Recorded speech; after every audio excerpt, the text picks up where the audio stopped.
काफ़ी लोगों ने पूछा है कि सुख क्या है और ये कैसे मिले? इस बात पे ज़रा गौर करना होगा आपको और समझना होगा कि सुख है क्या? क्या दुःख की अनुपस्थिति सुख है या सुख इससे भी आगे, इससे भी ऊपर कोई स्थिति है? देखो, जहाँ तक वेद की बात है, वेद में ये कहा गया है कि वो लोग घोर मूर्ख हैं जो स्वर्ग चाहते हैं, सुख चाहते हैं। आमतौर पर सभी की ये धारणा है कि स्वर्ग है तो सुख है, लेकिन ऐसा नहीं है। स्वर्ग की जो परिकल्पना की गई है कि वहाँ देवी देवता रहते हैं, दुख नाम की चीज़ वहाँ पर आती नहीं है, हर प्रकार के सुख के साधन वहाँ पर हैं, ऐसा नहीं है। क्योंकि जिस स्वर्ग की कल्पना वेद शास्त्रों में बताई गई है कि वहाँ पर देवता रहते हैं और उनको कोई कष्ट नहीं होता, ये बिल्कुल गलत है। अगर आप ध्यान से देखें, पूरा इतिहास भी पढ़ के देखें, धार्मिक पुस्तकें पढ़ें, तो आपको पता चलेगा कि देवताओं के बीच में युद्ध चलते रहते हैं। आपस में एक दूसरे की घृणा, एक दूसरे के प्रति द्वेष भावना चलती रहती है। चाहे ब्रह्मलोक हो या कैवल्य की दशा हो या कोई भी ऐसा स्थान, वहाँ पर स्वर्ग या सुख जैसी कोई चीज़ नहीं होती। आमतौर पर ये धारणा बनाई गई है कि स्वर्ग में वही जाते हैं जो अच्छे कर्म करते हैं। ये धारणा भी अपनी बदलनी चाहिए। स्वर्ग का अर्थ है या सुख पाने का अर्थ है कि हम वो कार्य करें जिनसे हमें संतुष्टि मिले, या जिस कार्य को करने के बाद हमें किसी प्रकार की ग्लानि या किसी प्रकार का पश्चाताप ना हो। तब ही ये आत्मा गवाही इस बात की दे सकती है कि हम सुखी हैं। जो लोग ये चाहते हैं कि परमात्मा मिले, अनंत का सुख मिले, तो उनको इन बातों को ध्यान रखना चाहिए कि जो सांसारिक चीज़ें हैं, जितनी भी हैं, उनमें सुख बिल्कुल भी नहीं हो सकता। जैसे इंसान अपनी ज़िंदगी पूरी गंवा देता है पैसा कमाने के लिए, पैसा प्राप्त करने के लिए, उसकी नींद भी गायब हो जाती है, आराम नहीं हो पाता। पैसा मिला तो पैसे के कारण परेशान है कि फिर इसका क्या करूं। जब उसके पास पैसा आता है तो उसके आसपास बहुत से लोग ऐसे जुड़ जाते हैं जो पहले उसके साथ नहीं थे। वो अपना सुख उसके पैसे में ढूंढते हैं। सही मायने में अगर देखें तो सुख की दशा है स्वरूप में, खुद को जान लेने में, और यही ऐसी दशा है जिसमें इंसान स्वयं भगवान होता है। ये कभी मत सोचना कि भगवान जैसी कोई ऐसा अस्तित्व है, ऐसा कोई इंसान है जो जिसने इस सृष्टि को बनाया और वो कहीं पर बैठा हुआ है। ऐसा बिल्कुल भी नहीं है। सब में भी विराजमान है और उसको देखना, अपने आप को प्राप्त कर लेना है। जिसने ये प्राप्त कर लिया उसके पास सुख ही सुख है। अब जो साधारण इंसान है, अगर ये सोचे कि सुख कैसे आए, उपाय सोचते हैं। कोई भी चीज़ संसार में अगर हमें चाहिए तो हम चोरी कर सकते हैं, उस चीज़ की छीन कर ले सकते हैं अगर ताकतवर हैं तो, या गरीब है तो मांग कर ले सकते हैं। हर इंसान ऐसा ही कर रहा है, या तो चोरी करता है, छीन कर लेता है, मांग कर लेता है, और अच्छे इंसान जो हैं वो कमा कर भी उसको प्राप्त कर लेते हैं, लेकिन फिर भी संतुष्टि नहीं है। देखो, संसार में जो भी हम चाहते हैं या मांगते हैं वो मिल जाता है, लेकिन बदले में संसार हमसे कुछ चाहता है। या तो आज चाहेगा या अपेक्षा करेगा कि समय आने पर मांग लूँगा। बदले में सब कुछ चाहिए संसार को। वैसे ही कोई चीज़ आपको नहीं मिलेगी, चाहे पति पत्नी का संबंध हो, चाहे माता पिता का बच्चों का संबंध हो, या बड़े बुजुर्गों के साथ संबंध हो। समय के साथ हर एक का जो संबंध है, हर एक का जो तौर तरीका हमसे बात करने का, मिलने का, चाहने का, वो बदलता रहता है। इसलिए संसार कभी मांगने से कोई चीज़ मुफ्त में नहीं देगा। पर ये ध्यान रखना चाहिए कि परमात्मा देता है, मांगने से मिलता है, सद्गुरु देता है। परमात्मा जब शब्द इस्तेमाल करता हूँ तो मैं सतगुरु की बात करता हूँ। सत्य मीन्स जो सदा कायम था, अच्छे में, बुरे में, बनावट में, न बनावट में, हर एक प्रकार की इस प्रकृति के पौधे में, जीवों में, जल में, जितने भी हमारे तत्व हैं उन सब के अंदर जो विराजमान है वो सत्य है। और यही स्वयं में परमात्मा है। इसी से सब कुछ उत्पन्न भी हो रहा है, इसी में समा भी रहा है। लेकिन परमात्मा से मांगने या सद्गुरु से मांगने के लिए आपको ये नहीं, आप उसे चोरी नहीं कर सकते, आप उसे छीन कर नहीं ले सकते। और मांगने की जो कला है, सबसे अच्छी अगर गुरु से मांगते हो तो बालक की तरह से मांगो। बालक बिल्कुल सरल होता है, निष्काम होता है। जैसे माता अपने बालक को लाड प्यार देती है, उसे दूध पिलाती है, उसके हर चीज़ का, हर सुविधा का ध्यान रखती है, जबकि बच्चा मांगता भी नहीं, सिर्फ क्या करता है, रो देता है। माता समझ जाती है कि इसकी ज़रूरत क्या है। ऐसे ही ये सद्गुरु के सामने यदि हम ऐसी अवस्था में हो जाएं तो सद्गुरु अपने आप हम पर कृपा करेगा और बिना मांगे भी हमें सब कुछ मिल जाएगा। गुरु सिखाता है मांगना, लेकिन यहाँ फिर वही हालात आ जाते हैं कि हम मांगते क्या हैं। मांगेंगे अपनी प्रवृत्ति के अनुसार। संसार में जब भी जिसको मौका मिला मांगने का, तो उसने क्या मांगा वो उसकी सोच पर निर्भर है। हिरण्यकश्यप ने मांगा तो भी क्या मांगा, अपनी ही मौत मांग ली। रावण ने मांगा तो क्या मांगा, अपनी ही मौत मांग ली। ऐसे बहुत से लोग हुए हैं कि मांगने का अवसर उनको मिला, लेकिन अपनी प्रवृत्ति के कारण वो ऐसी मांग गुरु के सामने रखी उन्होंने कि उनमें उनका ही विनाश शामिल रहा। अब संसार की बात करें तो हर इंसान मांगने जाता है मंदिर में। हिंदू तो मंदिर में ही जाते हैं, मुसलमान अपने मस्जिद वगैरह में जाते हैं। मैं हिंदुओं की बात कर रहा हूँ। मंदिर में जाता है, अपने घर में सबके पास मंदिर है, सब ने कोई मूर्ति, किसी ने तस्वीर, कोई किसी ने कुछ किसी तरह से लगा रखी है। धूप बत्ती करते हैं, ज्योति भी जलाते हैं। क्या करते हैं, मांगते हैं।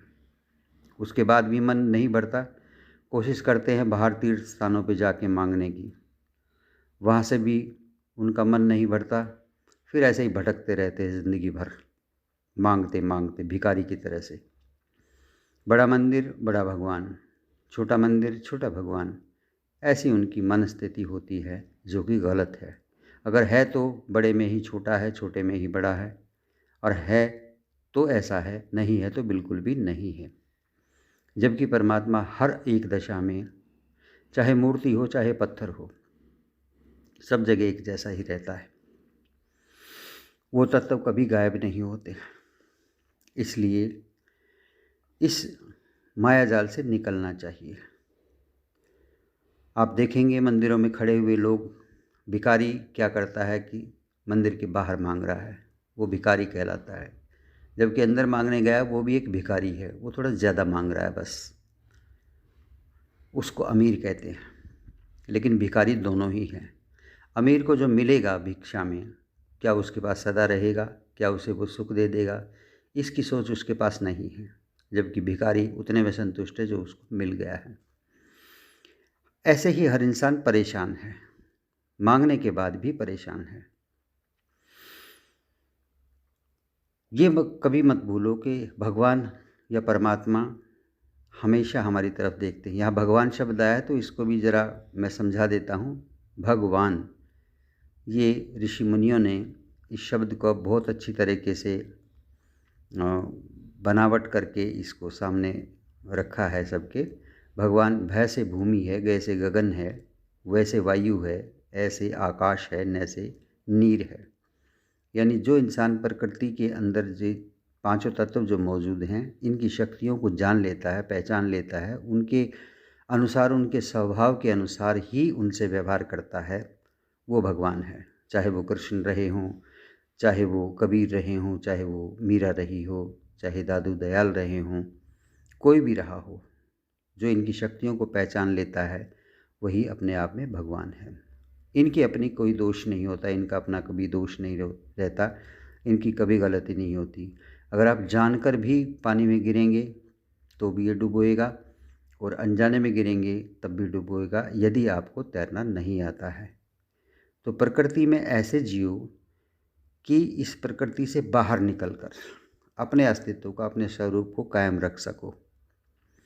जैसे आपने देखा होगा, कई ऐसे पक्षी हैं कि पानी में गिर गए तो उसके बाद उनको होश नहीं रहती, पानी में गिरने के बाद उनके पंख गीले हो जाते हैं और वो उड़ने लायक नहीं रहते। जबकि कुछ ऐसे पक्षी हैं कि पानी में अपनी मर्जी से आएंगे और तुरंत जब भी मन करेगा उड़कर चलने भी लगेंगे। यानी ऐसी कला इंसान के पास होनी चाहिए इस प्रकृति को जानने के बाद, कि बिना लिप्त हुए किसी भी प्रकार के गलत विचारों में हम अपने आप को स्वच्छ रख सकें, अपने आप को सरल रख सकें, अपने आप को मुक्त रख सकें, संसार में रहें, संसार के भोगों को भी हम जिएं। मैं ये नहीं कहता कि आप सन्यासी हो जाइए, आप भोग विलास भी करिए, लेकिन उसमें लिप्त मत होइए। एक सामान्य इंसान ऐसा ही करता है कि वो अपनी वासना की संतुष्टि करने के बाद भी असंतुष्ट ही महसूस करेगा और दूसरों में उसी वासना को देखने लगता है। ये गलत है। आप इस वासना को, अपनी कल्पना को पूरी तरह से जानिए कि आखिर इसका स्वभाव क्या है। ये अनंत नहीं है, निरंतर है। निरंतर को आप रोकिए, अनंत आपकी समझ में अपने आप आ जाएगा। जैसे हम कुछ भी खाते हैं, पीते हैं, पहनते हैं, ओढ़ते हैं, उसके बाद उससे मन भर जाता है। क्यों मन भरता है? क्योंकि उसकी अपनी सीमा है। उसके बाद हम किसी दूसरी चीज़ के प्रति आकर्षित हो जाते हैं। पूरी ज़िंदगी बीत जाती है, बुढ़ापा आ जाता है, मृत्यु आ जाती है, लेकिन यह आकर्षण कभी ख़त्म नहीं होता। क्यों? क्योंकि सारी चीज़ें प्रकृति से बनी हुई हैं, हम इसके मालिक हैं। पांचों तत्वों के हम मालिक यदि बनते हैं तो हम स्वयं में भगवान हैं, और किसी तरह के ज्ञान की, विज्ञान की कोई ज़रूरत नहीं है। और ये कभी मत भूलो कि भगवान हमेशा, परमात्मा हमेशा हमारी तरफ देखते रहते हैं। कबीर साहब कहते हैं कि सुमिरन में सुध यूं करो जैसे दाम कंगाल।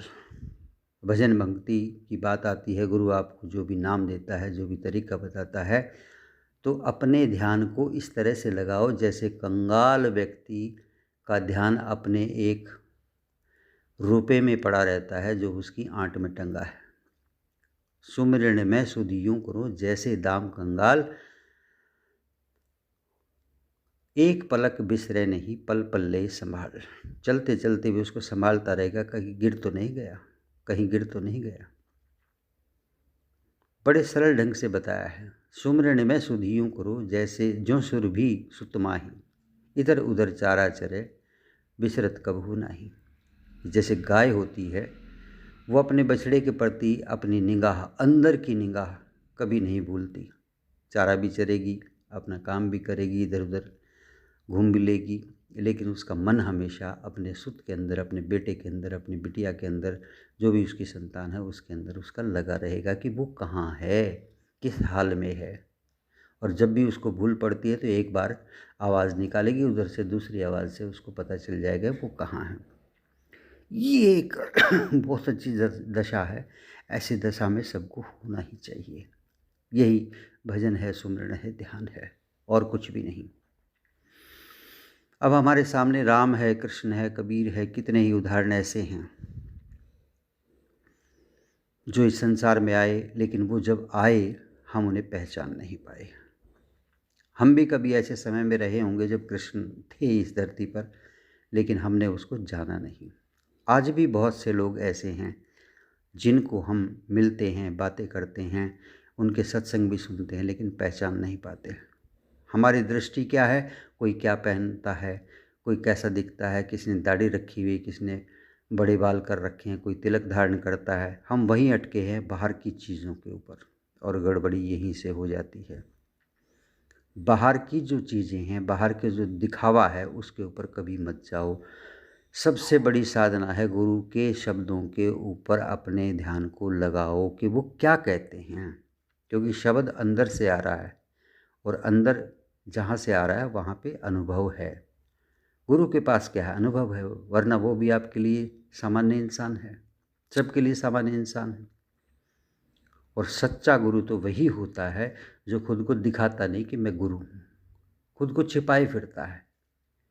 जैसे किसी के पास हीरा है तो वो प्रदर्शनी नहीं रखेगा कि मेरे पास हीरा है, वो तो कभी भी उसके हाथ से निकल जाएगा। चोर है, डकैत है, कोई भी ले जाएगा। जिसके पास हीरा है, जिसके पास सत्य की दौलत है, वो कभी भी उसको उजागर नहीं करेगा। एक अच्छे शिष्य का कर्तव्य है कि वो पहचाने कि आखिर ये चमक आ कहाँ से रही है, कैसे आ रही है। ऐसे गुरु की शरण में जाओ। समय लगेगा, ये नहीं कि पहली ही आपकी मुलाकात में आपके सामने वो सब कुछ बयान कर दे, ऐसा बिल्कुल भी नहीं है। गरज उसको नहीं है, गरज आपको है। तो आपको धीरे धीरे उसके लायक बनाना पड़ेगा ताकि वो आपके सामने थोड़ा खुल सके, फिर अपनी बातें वो बता सके। शब्द शब्द जो होता है यही शिष्य है। शब्द को पकड़ लिया तो गुरु को पकड़ लिया। और गुरु के पास जब भी आना जाना हो आपका, तो ज्ञान मत मांगो कभी भी, क्योंकि ज्ञान हमेशा अधूरा होता है। जितने भी लोग हाईली क्वालिफाइड होते हैं, जितने भी ज़्यादा शिक्षित लोग होते हैं, वो कभी भी न किसी से प्रेम कर पाते हैं, न किसी से कोई संबंध रख पाते हैं। वो अपने ज्ञान में ही लिप्त रहते हैं। ज्ञान संसार से संबंधी है। हमें चाहिए आनंद। देवी देवता ये सब वो हैं जो आनंद को कभी प्राप्त नहीं कर पाए, क्योंकि माया इन पर भी रही।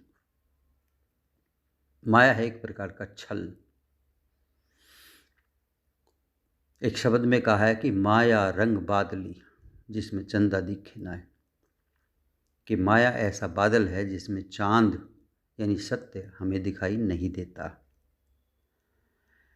लेकिन साथ में संत ये भी कहते हैं, ज्ञान पवन जब से चली बादल दिए हटाए।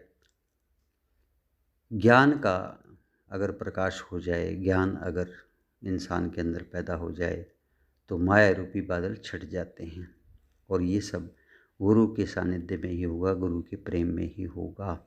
एक बार खुद को इतना लीन कर जाओ, एक बार हर तरीके से खुद का समर्पण करो, तब पाओगे कि संसार में जितने भी ये देवी हैं, देवता हैं, जितने भी पूजा पद्धति है, जितने भी ज्ञान प्रवचन है, इनके कोई मायने नहीं हैं। इन सब का मकसद इतना है, अंदर से जोड़ना। अगर आप अंदर से जुड़े तो ठीक है। मैंने ऐसे लोगों को भी देखा है, सुना है कि गुरुजी चले गए संसार से, उसके बाद भी वहाँ पर मत्था टेक रहे हैं, मूर्तियों के सामने सिर पटक रहे हैं। अरे आपने जो भी जिसको माना है, अंदर मान ही लिया, तो फिर मूर्ति का क्या काम? मूर्ति तो एक दिखावा है, धंधा है, उससे होगा क्या? कुछ भी नहीं। जितने भी देवी हैं, देवताओं हैं, इनकी मूर्तियां हैं, आखिर किसने बनाई है? भगवान बनाकर गया है, इंसान ने तो बनाई है। उनके मंदिर बनाने में जो भी ईंट पत्थर जो भी इस्तेमाल हुआ, वो किसने बनाया? इंसान ने बनाया। कहाँ से मिला? प्रकृति से मिला। उनके पास उनका क्या है? कुछ भी नहीं। मूर्तियाँ ला के खड़ी कर देते हैं। एक ब्राह्मण आता है, वो कहता है इसमें मैंने मूर्ति प्राण प्रतिष्ठा कर दी, कि इसके अंदर जान डाल दी। कोई उससे पूछे कि तेरे घर में मौत होती है, क्या तू अब उस मरे हुए इंसान के अंदर प्राण डाल सकता है? पूछो उससे। अगर उसके अंदर नहीं डाल सकता तो इस मूर्ति में तूने कैसे प्राण डाल दिए? ये तेरा धंधा है। मूर्ति के जरिए क्या करेगा तू? अपना धंधा करेगा। तो कहने का अर्थ ये है, इस तथ्य को समझो, इस ढकोसले को समझो कि कुछ लोग धंधा चला रहे हैं, अपना गुजारा कर रहे हैं, नाम भगवान का है, उनके पास भगवान जैसा कुछ भी नहीं है, न सत्यवाणी है, न कोई ज्ञान है, न कुछ और है। अगर मांगना है उस सुप्रीम पावर से मांगो, उस परमात्मा से मांगो जो तुम्हारे अंदर निहित है। लेकिन रास्ता कब मिलेगा? सद्गुरु आपको रास्ता दिखाएंगे। क्यों दिखाएंगे, कैसे दिखाएंगे, क्यों दिखाएंगे का प्रश्न ये है, तो इसका उत्तर ये है कि जब आप उसके लायक हो जाएंगे तो आपको दिखाएंगे। कैसे दिखाएंगे? बिल्कुल वैसे ही जैसे आईना होता है, एक दर्पण होता है, उसके अंदर आपकी तस्वीर देखनी है तो लेकिन दर्पण चाहिए। गुरु एक प्रकार से दर्पण की तरह से होता है। फ़र्क क्या हो रहा है कि दर्पण भी है, शिष्य भी है, लेकिन धूल जमी हुई है, सदियों की धूल है, आज की नहीं। हम तब भी थे जब गौतम हुआ, यहाँ पर महावीर हुआ, कबीर हुआ, कितने ही लोग आकर चले गए जिन्होंने परमात्मा के उस लोक को पहचाना, जाना और उसके लायक हो गए। ये धूल कौन हटाएगा? गुरु हटाएगा। इस बात का हमेशा ध्यान रखो कि हम उस परमात्मा से कभी अलग नहीं हैं।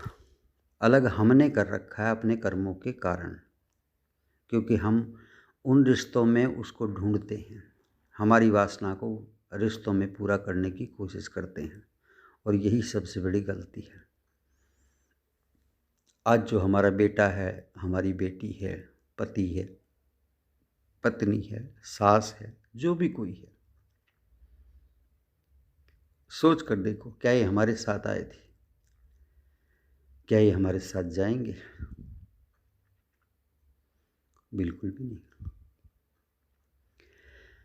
आज जिस पैसे के हम मालिक,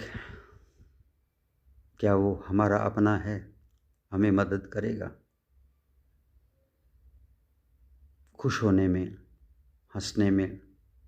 कभी भी नहीं। रिश्तों के जरिए हम हंसने की कोशिश करते हैं, जो कि दिखावा है, झूठ है। इस बात को कभी मत भूलो। हमारे पास जो है, हमारा मन है, आत्मा है और शरीर है। शरीर मिथ्या है। मिथ्या का अर्थ ये है, शरीर किसी के पास कभी भी हो सकता है। कोई इंसान किन्हीं हालात में किसी के साथ जीवन जी सकता है, लेकिन वो सत्य नहीं है। मन किससे जुड़ा है ये ज़रूरी है। मन का संबंध किससे है ये ज़रूरी है। संसार से जुड़े हुए मन को वहाँ से हटाकर अपने सद्गुरु की शरण में लगाना भक्ति हो जाती है। बस इतनी सी बात है। नदी बह रही है, हम उसके साथ बहने लगें, संघर्ष ना करें, झगड़ा ना करें कोई भी। हम एक बार ऐसे हो जाएं, सामने वाला क्या कर रहा है उसको आप छोड़िए, संसार ऐसे ही करता रहेगा। जब तक हम जिएंगे तब तक कुछ लोग हमें पसंद भी करेंगे और कुछ लोग नापसंद भी करेंगे, चाहे हम कितना ही किसी के लिए कुछ भी कर दें, चाहे अपने खास रिश्ते, खून के रिश्ते ही हों। हम सब की नज़र में कभी भी अच्छे नहीं हो सकते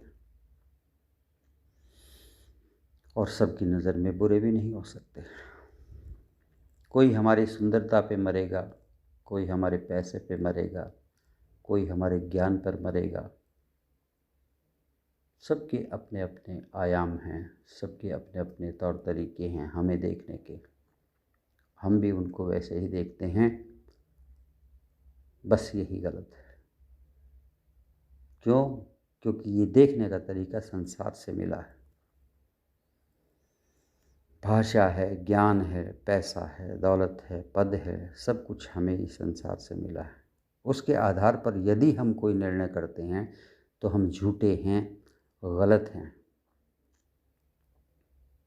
हमें तटस्थ होकर निर्णय करने चाहिए।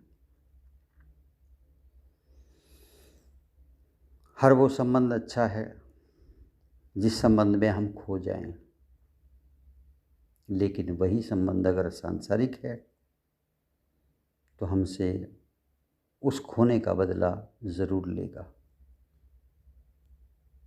चाहे कोई भी हो। लेकिन गुरु आपसे कभी भी कोई अपेक्षा नहीं रखता। माँ की तरह से प्रेम देता है आपको। आप रो सकते हैं, गिड़गिड़ा सकते हैं, कुछ भी अर्पण कर सकते हैं। आप सोचें कि इस बात से गुरु पे क्या असर पड़ेगा, ये आप सोच सकते हैं, क्योंकि आप सांसारिक हैं। उस पर इन चीज़ों का कोई असर नहीं होता है। तो थोड़ा सब्र करना पड़ता है। गुरु और शिष्य का जो संबंध है उसके लिए सब्र करो, देखो, विचारो। बाकी धंधा तो चल ही रहा है, व्यापार चल रहा है धर्म के नाम पर, उसमें उलझने की कोई ज़रूरत नहीं है। फिर भी आपकी अपनी इच्छा है। जो भी करो मन से, तन से लीन होकर करो, खो जाओ उसके अंदर।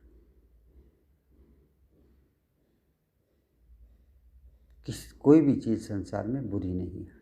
लीन होगे तो पाओगे कि इस लीनता के अर्थ क्या थे। या तो उसके बाद उससे अलग हट जाओगे या उसमें और जुड़ जाओगे। ये हमेशा ध्यान रखना। साहिब सत साहिब सतनाम।